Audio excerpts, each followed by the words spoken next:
এ বাবা, ডিমগুলোকে এভাবে ভাঙছো কেন? ডিমগুলো দিয়ে কি আজকে কিছু বানাবে?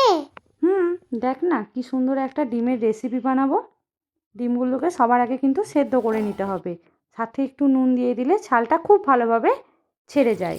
এবার আদা, রসুন, পেঁয়াজ, শুকনো লঙ্কা আর গোলমরিচ দিয়ে একটা পেস্ট রেডি করে রাখলাম। এবার দিয়ে দিচ্ছি একটা ফ্রাই প্যানের মধ্যে সর্ষের তেল একটু বেশি করে, তারপর ফোড়নের জন্য জিরে আর শুকনো লঙ্কা। এবার পেঁয়াজটাকে কেটে রেখেছিলাম সেটাও দিয়ে দিচ্ছি। এবার পেঁয়াজটা লাল লাল করে ভেজে নেওয়ার পর দিয়ে দিচ্ছি টমেটোটাও একটু ভেজে নিতে হবে। তারপর বেটে রাখা মশলাটা দিয়ে ভালো করে কিছুক্ষণ নেড়ে ছেড়ে আরও কিছু মশলা এখানে অ্যাড করব। 1 চামচ ধনে গুঁড়ো, 1 চামচ জিরে গুঁড়ো, 1 চামচ দিচ্ছি কাশ্মীরি লঙ্কার গুঁড়ো আর হলুদ। এবার দিয়ে দিচ্ছি কেটে রাখা ক্যাপসিকামগুলো কিন্তু এখানে আমি সরু সরু করে কেটে নেব। আর দিয়ে দিতে হবে পরিমাণ মতো নুন।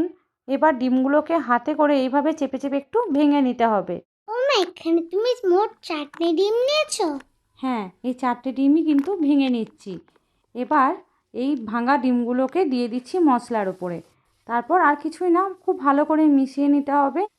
মশলাটা কিন্তু খুব ভালো করে কষে নিতে হবে, কাঁচা গন্ধটা যেন একেবারেই চলে যায়, কারণ এই রান্নাতে কোনো জল কিন্তু দেওয়া যাবে না। ডিমগুলো দেওয়ার পরও একটু নেড়ে চেড়ে ভালো করে কষিয়ে নিয়ে নামিয়ে গরম গরম ভাত হোক কিংবা রুটি, দুটো দিয়েই কিন্তু দারুণ লাগে। আজকে আমরা কিন্তু ভাতের সাথেই পরিবেশন করব। একদম রেডি হয়ে গেল তাহলে ডিম ভুনা।